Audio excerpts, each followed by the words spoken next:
আসসালামু আলাইকুম প্রিয় দর্শক। আজকে আমি আপনাদের মাঝে নতুন একটা ভিডিও নিয়ে এসেছি। সেটা হলো যে আজকে সকাল থেকে প্রচুর বৃষ্টি হচ্ছে। আজকে এখন বিকালে আপনারা দেখতে পাচ্ছেন যে এখন বৃষ্টি নেই।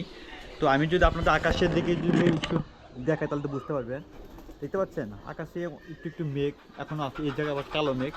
তো যে কোনো সময় বৃষ্টি নামতে পারে। তো এখন আমি ছাদের উপরে আছি। আমি যদি আপনাদেরকে একটু যদি দেখাই, আপনারা দেখতে পাচ্ছেন কবিতর এখানে ছাদের উপরে আছে। তো এই কবিতরগুলো বৃষ্টিতে গোসল করলো। তা বৃষ্টিতে গোসল করলে কবিতর অনেক উপকার আছে, সেই উপকারটা যদি আমি আপনাদের বলি তাহলে তো বুঝতে পারবেন। তো কবিতর গোসল করার অনেক উপকারিতা আছে, যা তাদের স্বাস্থ্যের জন্য খুবই গুরুত্বপূর্ণ। আমি যদি আপনাদেরকে বলি, এটা পরিষ্কার পরিচ্ছন্নতা বজায় রাখে। গোসল করার মাধ্যমে কবিতরের পালক ও ত্বক পরিষ্কার রাখে এবং ধুলাবালি ও পরজীবী যেমন উকুন আছে এটা অনেক দূর হয়ে যায়। তা গরমেও অনেক আরাম দেয়। গোসলের সময় কবুতরের গা অনেক ঠান্ডা থাকে, শরীরের তাপমাত্রা নিয়ন্ত্রণে অনেক সাহায্য করে। আর পানিতে ভিজে পালকগুলো নরম ও নমনীয় থাকে, ফলে নতুন পালক সহজে গজাতে পারে এবং পুরনো পালক ঝরে যেতে অনেক সুবিধা হয়। আর নিয়মিত গোসল করলে চর্মরোগ যেমন ছত্রাক, ব্যাকটেরিয়া এসব অনেক দূর হয়ে যায়। আর মানসিক প্রশান্তি যদি কবুতরের অনেক সময় হয়ে থাকে, আর এই কবুতরের গোসল করলে কবুতরের চঞ্চলতা কমায় এবং স্বাভাবিক আচরণ করে, যা মানসিক স্বাস্থ্যের জন্য অনেক ভালো। তা আপনারা নিয়মিত কবুতরকে গোসল করাবেন। আমিও কবুতরকে গোসল করাচ্ছি। এতগুলো কবুতর তো গোসল করার হয়তো আমি সময় পাই নাই, বা আমার পক্ষে অনেক কষ্টসাধ্য। যার জন্য আজকে যে বৃষ্টি আসলো, সেই জন্য আমার একটু সুবিধা হলো, কবুতরকে ছেড়ে দিলাম গোসল করার জন্য। যাই হোক, আমি আপনাদের কবিতা ঘরের ভিতর আমি নিয়ে যা দেখাবো। তো যাই হোক, আমি এখন কবিতরের ঘরের ভিতর প্রবেশ করলাম। আপনারা দেখতে পাচ্ছেন কবিতরের খাবার একদম নেই, সকালে দিয়ে গেছিলাম, তা খেয়ে শেষ করে দিয়েছে কবিতর। তা যাই হোক, আমি ঘরের ভিতর ঢোকার সাথে সাথে আপনারা দেখতে পাচ্ছেন বাইরের যে কটা কবিতর ছিল সব কটা ঘরের ভিতর প্রবেশ করলো। আসলে কবিতরে ক্ষুধা লেগেছে। যাই হোক, আমি খাবার যেতে শেষ হয়ে গেছে, আমি ঘরের ভিতর ঢোকার সাথে সাথে ওরা মনে করছে যে ওদের জন্য খাবার নিয়ে আসছে। তো যাই হোক, আমি এখন যেহেতু খাবার নিয়ে আসিনি, কিছুক্ষণ পর হয়তো কবুতরকে আমি খাবার দিব। তো যাই হোক, আমি একটু বাইরে যাচ্ছি। দেখতে পাচ্ছেন না, ছাদের উপরে একটু পানি জমে গেছে, আসলে বৃষ্টি তো। আজকে কবুতররা মাটিও খাচ্ছে না। এর আগে যখন বৃষ্টি ছিল না তখন হয়তো কবুতর প্রচুর মাটি খেত। তো আজকে দেখতে পাচ্ছেন যে কবুতর একদম মাটি খাচ্ছে না। সবগুলো কবুতরের ঘরের যে চাল আছে সে চালের উপরে ওরা সবাই বসে আছে। আমি একটু হাত দিয়ে একটু ইশারা করলাম, তো ওনারা তাও যাচ্ছে না। তো যাই হোক, যদি ওরা এখন কবুতরের খুব ক্ষুধা লেগেছে আমার যা মনে হলো, তো ওদেরকে খাবার জন্য একটু ব্যবস্থা করতে হবে আমার। তো যাই হোক, আমাকে দেখেও কবুতর আমার কাছে আস্তে আস্তে এগিয়ে আসছে। যাই হোক, এখন আমি কবুতরদের জন্য খাবারের ব্যবস্থা করছি। তো এই ঘরে কি আছে সেটা আমি আপনাদের এখন দেখাবো। তো আমি এখন ঘরের ভিতর প্রবেশ করব। তা ঘরের দরজাটা আমি আস্তে আস্তে খুলছি, একটু সাবধানে খুলছি যেন মুরগি যেন ঘর থেকে বের হয়ে না যায়। তো আমি এখন আপনাদের বলবো ফার্মি মুরগির উপকারিতা। তো আপনি দেখতে পাচ্ছেন যে এই ঘরে প্রচুর পরিমাণ কিছু ফার্মি মুরগি আছে। তা ফার্মি মুরগির উপকারিতা কী সেটা আমি আপনাদেরকে যদি একটু বলি। তো এই মুরগি ছোট আকারে খামার বা বাড়ির পিছনে উঠানে পালন করেন তাদের জন্য। আর এই ফার্মি মুরগির রোগ প্রতিরোধ ক্ষমতা অনেক বেশি। ফার্মি মুরগির রোগ প্রতিরোধ যেমন ভাইরাস, ব্যাকটেরিয়া রোগে এদের কম আক্রান্ত হয়, খাবার কম লাগে। আসলে অনেক মুরগি খাবার অনেক বেশি খায়, তো এই মুরগি দেশি মুরগির মতো খাবার অনেক কম লাগে।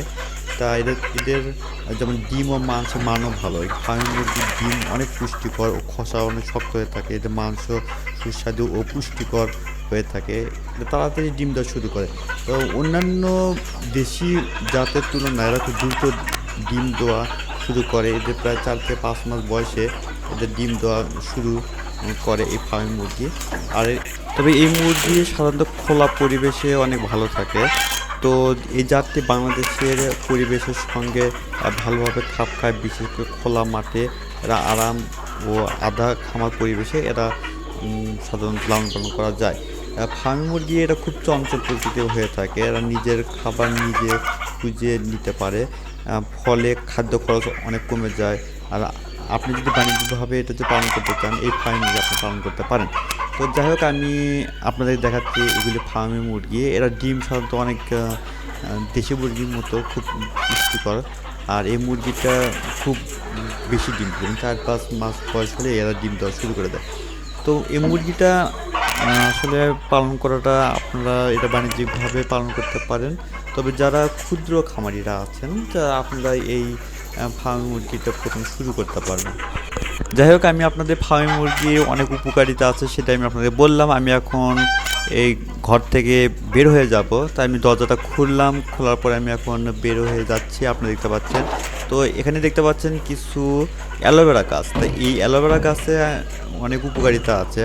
তো আমি সাধারণত এটা মুরগিকে বা কবুতরকে খাওয়াই।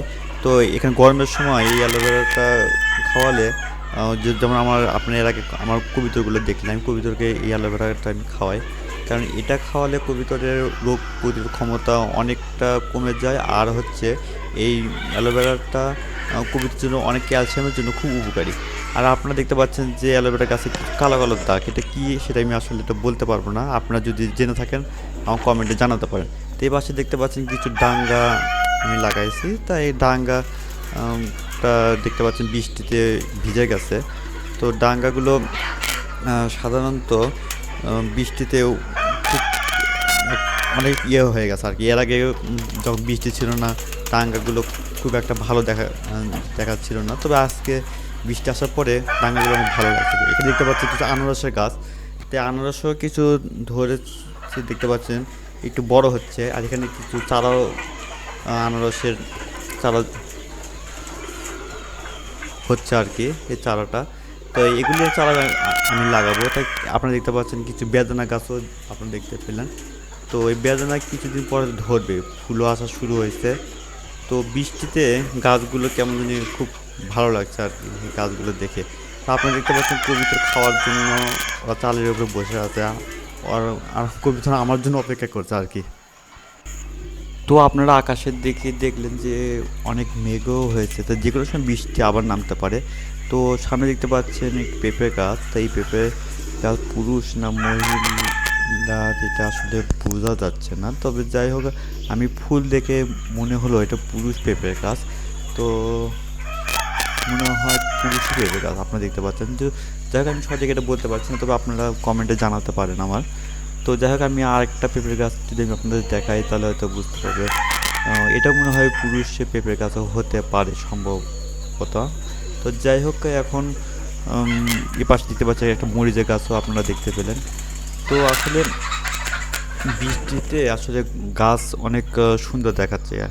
কয়েকদিন হলে প্রচণ্ড রোদের তাপের কারণে গাছগুলো একটু শুকিয়ে গেছিলো, তাই বৃষ্টিতে এসে গাছগুলো অনেক সহজ দেখাচ্ছে আর কি।